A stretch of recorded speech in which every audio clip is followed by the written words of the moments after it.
Prime Land, man. Check this out, man. A lot has been made about Travis Hunter's availability and how many snaps he's taken, especially after coming back from this injury. Now, they're going into a bye week, so he's going to get some extra time to heal this week.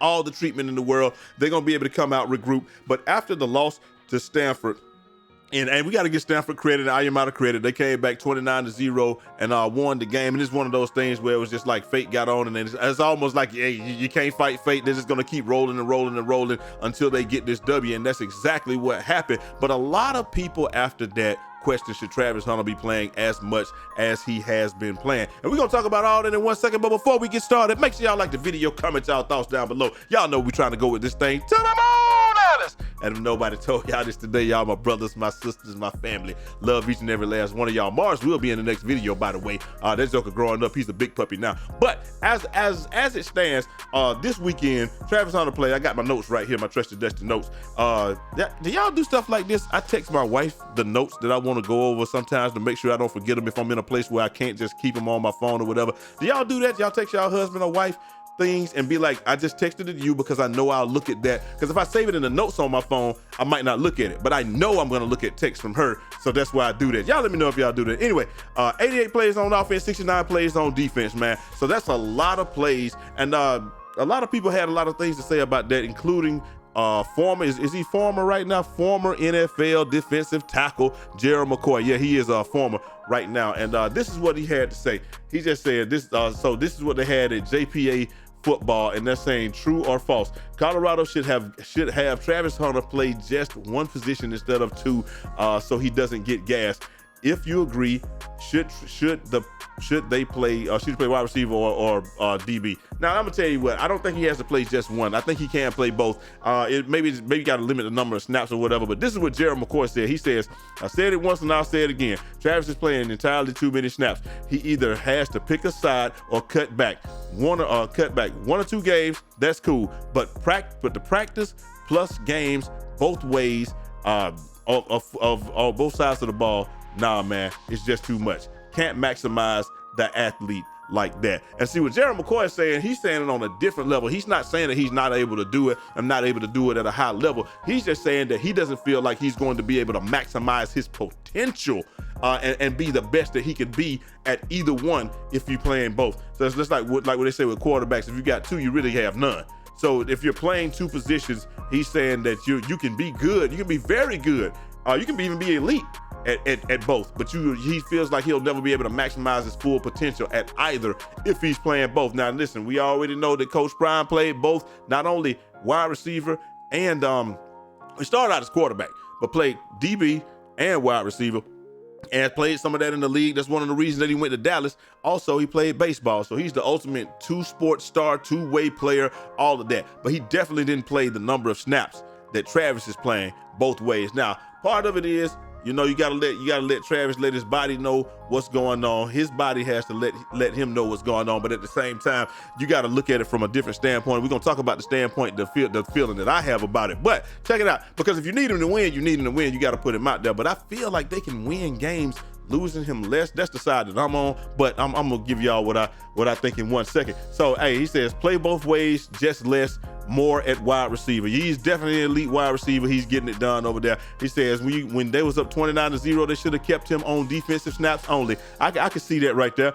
Well, one dude said if he gave up 300 yards, I'm pretty sure he should be a wide receiver. He didn't give up 300 yards. You might have spread that love around him. Not gonna lie to you. Said heck no, he's making a major impact on both sides of the ball. I like that. We're gonna read a couple more. He said he's good, he's an athlete, and he's in shape. He knows his body, what his body can take. I like that too. I really agree with that. And then last but not least, I think both, but probably less offensive snaps, most likely will be an NFL DB. And I can see that right there. And he said, and one person I told you this week 1, and he said probably keep him at DB that can play wide receiver every few snaps. And then this is the one that I like the most right here. Primarily a defender, use him on offense. Charles Woodson was that special two-way player, but was primarily a defensive player and a stud at it. Hunter should be used the same way. I can't see that, man, but at the same time, I'm hitting the wrong button. Sorry about that. I can't see that, but at the same time, Charles Woodson was not the caliber of athlete that Travis Hunter was, meaning he was the caliber of athlete, obviously. I'm not talking about, I'm saying he was not as impactful on the offensive end as he was on the defensive side, but he was very impactful in the return game. So Charles Woodson was really, you could almost say he was a three-way player because he returned kicks, returned punts, or what have you. And then he also, so he's obviously special teams, and then he also played one of the best DBs to ever do it. But also, he played a few snaps on offense or what have you, and go out there and catch a few passes or what have you. So it wasn't to the level that Travis is doing it, but at the same time, it is what it is. It's one of those where if his body can take it, you gotta let him play. But at the same time, I'm in this camp also. And Rum Drinker says it's not that he's getting gas. It's not him getting gas as the problem. After watching the film, Travis should not be the number one boundary corner. Limit him in coverage. Let him play the nickel, or say he's not gonna play safety. So we're not even gonna talk about that. Let him play nickel or safety, but not boundary corner for a full game. And if you don't understand what boundary corner is, boundary corner, you got field, you got boundary. Boundary is the one closest. It's exactly what it sounds like, but it's not that into. Boundary is the guy to the short side of the field, so the closest to the boundary. Field is the one that covers the most of the field. When you're playing boundary corner, you're gonna have to be active in the running game. Sometimes they're not even gonna put a wide receiver over there. You're gonna have to be on the tight end. You're gonna have to be rolled up. You're gonna have to be active in the run game way more than the field corner. Because on the other side, the field corner, he's really just gonna be looking at whoever he's guarding and playing his zone or what have you. But far more often, you're gonna have to be active in the run game if you're the boundary corner. And it's the same thing though. If you're the nickel corner, then it's like, if you're in the slot, you still gotta come up and hit somebody too. So like, I really don't know. That was cool. It sounds good, but it's one of those things where you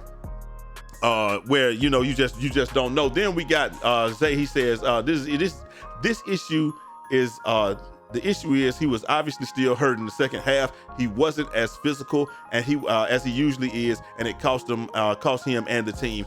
He was a liability on defense. I'm not gonna say he was a liability on defense because, like I said, he's still the best player on offense and defense, at least as touted by the team. But in my eyes, this is the way I look at it, and I'll see if y'all share my opinion. I don't think I know it's up to the coaches, and I know that they have to make that decision, but if I'm a player, I'm not letting the coaches make that decision. And I'm gonna tell you what I mean by that. Like when we used to play basketball, I wasn't no point guard. I probably had to play power forward and center most of the time because I'm 6'4", but sometimes we would play guys that were 6'4".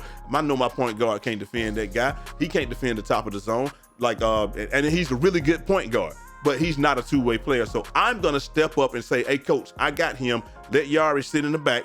And I got this. You know what I'm saying? I was a good defender all over the floor. I could defend all 5 positions in high school at least, right? So you're 6'4", you're gonna play center, and you got to defend all the way down to guards. And so if they had a big guard, I would go up there and say, I'm gonna defend him. I'm a better defender than he is. Let him play the backside of the zone and kind of hide back there, what have you, and I'll take this right here. And then also I can also rebound better from the top of the zone because I can crash and I feel like I can get more boards. So I would tell coach things like that. Let me get up there. Not that you can tell coach that, but you also have to do it with your play, because I wouldn't have been allowed to be up there if I was not able to execute. So I feel like a lot of these guys have to get Travis rest by letting coach know that you can trust me because I'm just as good. Because pride is a big part of football, and somebody over there got to say, hey man, it ain't no way this dude gonna come in and be the best player on offense, getting the most targets and the most yards on offense, and then have to be the guy to be the shutdown on defense. I'm gonna at least be the shutdown on defense, and then he can come over here and play some offensive snaps if he wants to. He can be the best. Somebody on defense should be saying he can be the best receiver, but he's not gonna be the best the best DB going both ways. After going both ways, it ain't no way. And somebody on offense got to be saying, hey, he can be the best DB, but it ain't no way he gonna come over here and be the best receiver, the number one receiver, and outdo me. So it's like you have to, as a player, you have to give Travis rest with your actions. And like I said, I don't know if they could be doing it already, and coach is just saying, nah, he just is the number one. Shedeur is just the most comfortable with him. But I think y'all understand what I'm saying. If you come out there and raise your level of play, you can let coach be comfortable with allowing Travis to sit out some snaps, allowing him to go into the slot, allowing him to play field instead of boundary or what have you, if that's even the case. It should never have come down to Travis, the only one that can guard Ayamata. So, we're gonna do that. It's like somebody got to step up and say, listen, I can do it. I can do it and we can get him some rest. Travis saying he shouldn't even have to do all that. I can take some of the pressure off of him, and I can take some of the pressure off of coach. And like I said, maybe they are doing that, but we just don't know, because maybe coach, maybe the coaching staff just has who they want to put in, and that's who they're going to play. And let's not act like that doesn't happen also. But I feel like as a player, I ain't gonna lie, I'd be offended that he get the #1 targets on offense and he got to be the best player on defense. Ain't no way, boy. Ain't no way. I'd be like, listen, I got this. There's no way that he can play offense and then come over here and be better than me on defense. And then there's no way he can play defense and come be better than me on offense. Nah, coach, he's going to be #2 by virtue of the fact that I'm going to be working so hard that coach will see that and say, okay, we can relax Travis's reps and we can let him get some rest or what have you, man. That's how I look at it. But I hope y'all understand what I'm saying, that it's just like when you see a teammate struggling, or not struggling, but when you see a teammate has a big load, you go over there at work and you say, you know what, you shouldn't even have to do all that, man. I'll take on a little bit of that and get you right. But y'all let me know what y'all think down in the comment section, man. Should he be playing both ways? If he only should be playing one way, where should he be playing? And I'm gonna holler at y'all next time. Till next time, hit that like button. And it's your boy Jay Easy, aka Fresh from the Barbershop, BK the People's Champ. Godspeed.